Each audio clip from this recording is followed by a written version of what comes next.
Venezuela, saluda a la audiencia que se suma al programa que se escucha por radio y se ve por televisión al aire contigo. En esta parte del programa vamos a conversar con Italo Atencio, el expresidente de la Asociación Nacional de Supermercados y Autoservicios de Venezuela, ANSA, quien viene apostando al crecimiento y le damos la bienvenida. ¿Cómo está? Buenos días. Bueno, buenos días. Bueno, hola Venezuela. Hola Venezuela. Gracias Dair, gracias Pedro por la oportunidad de estar aquí y conversar con todas las personas que nos escuchan en Venezuela, en toda Venezuela a esta hora. Sí, además que el año pasado conversamos con usted en varias oportunidades porque le hicimos seguimiento al crecimiento de todo lo que es el área de supermercados y autoservicios en el país, además con datos estadísticos y con información que va manejando ANSA.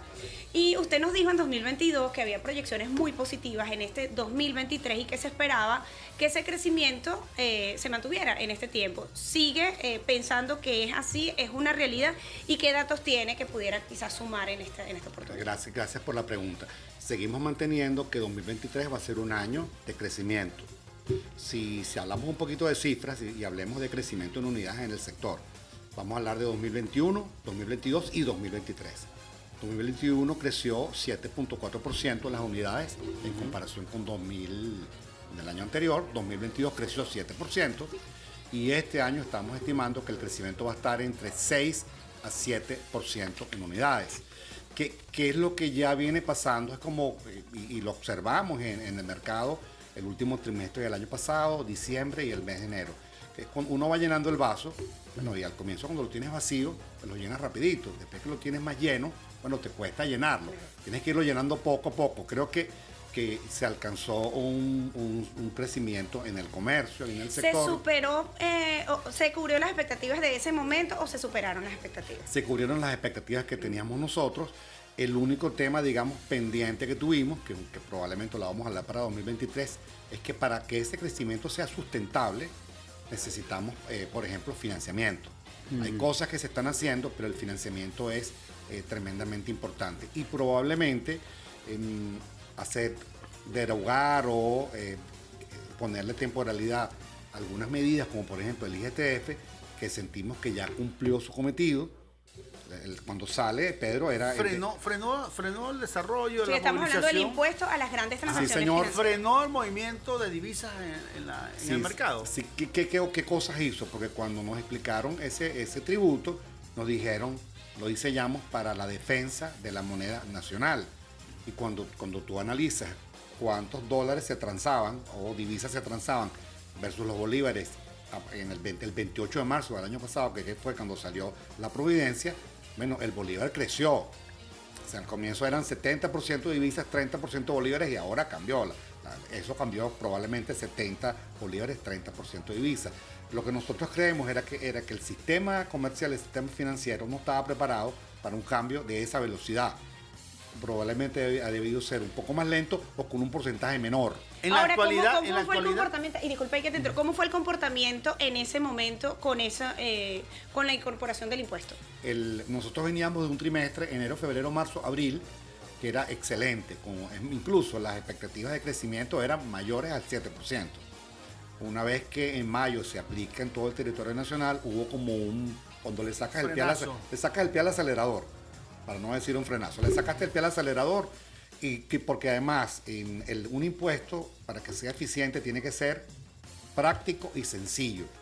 Y probablemente al comienzo pues no entendíamos muy bien la aplicación, porque si aquí en esta esquina está el comercio y en la cadena de valor hay 4 actores y cada uno utiliza divisas, bueno, cada uno de ellos tiene que aplicar el IGTF. Y si lo aplico 4 veces, 4 por 3, 12, aunque no es interés simple, claro, sino interés completo, y eso incrementó los precios. Eso lo paga al final el consumidor. Claro, sí. Lo paga la cadena de valor y lo termina pagando el consumidor porque el precio sube. Ahora, ¿qué propone la asociación ANSA ante este impuesto que aún sigue en vigencia? Siempre hablamos de problemas, soluciones y beneficios. Eso es importante. El problema es que el crecimiento crece.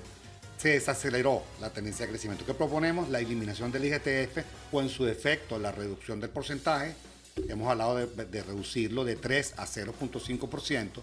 Eso sería una medida excelente que además daría dinamismo a la economía.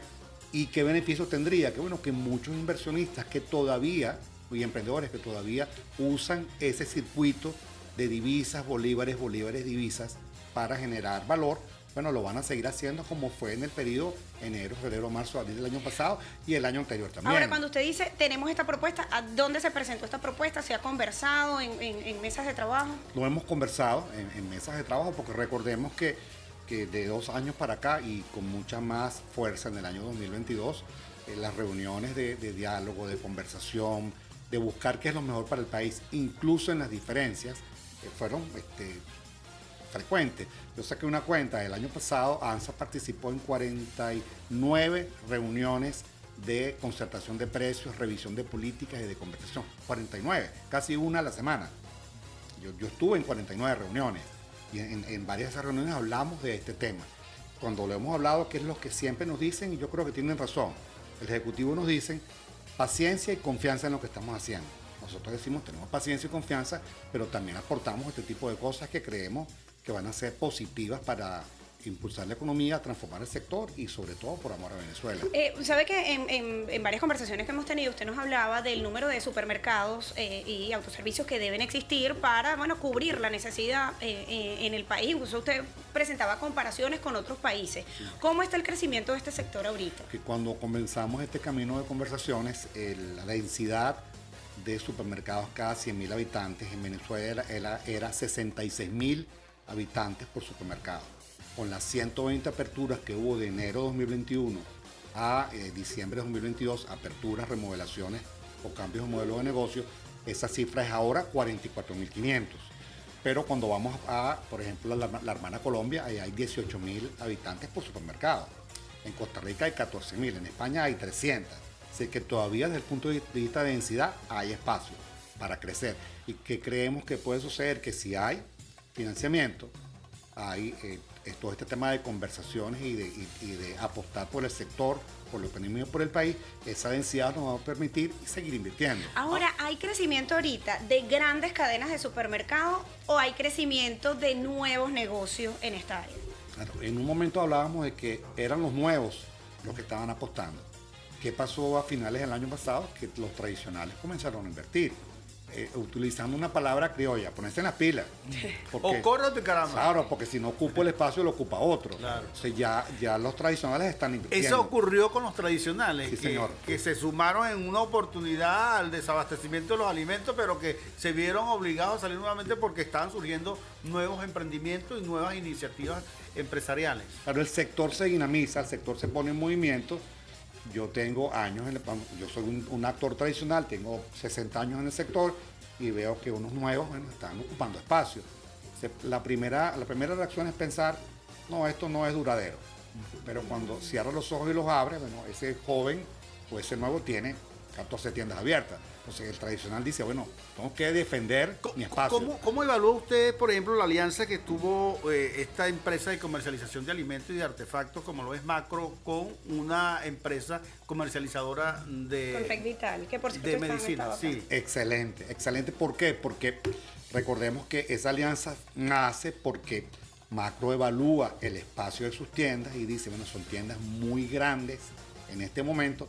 Bueno, ¿qué pasa si el 40% de la superficie se lo asigno a una empresa que se dedique a la comercialización de medicinas y de equipos médicos? Y hacen un acuerdo para todas las tiendas. Y además lo mercadean como, de manera correcta, como la farmacia más grande de América Latina. Además, es una muestra a través del ejemplo cómo las alianzas funcionan y generan beneficios colectivos. Claro, y cuando tú vas, porque además nosotros en ANSA hicimos una investigación de esa compañía, de la compañía con quien Macro hizo la alianza. Esa compañía es propietaria de 200 moléculas de productos y de medicina. O sea, no es una compañía recién llegada. Improvisada. No, para nada. Y uno ve que invierte en responsabilidad social, tiene publicidad.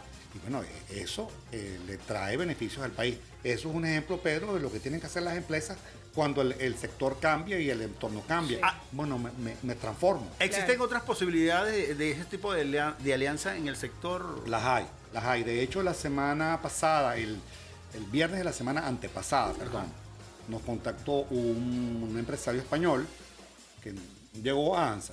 Y era un empresario español que me dice, yo soy representante de un fondo de inversiones español. y visitó todos los supermercados de Caracas y sabía lo que tenían y lo que no tenían.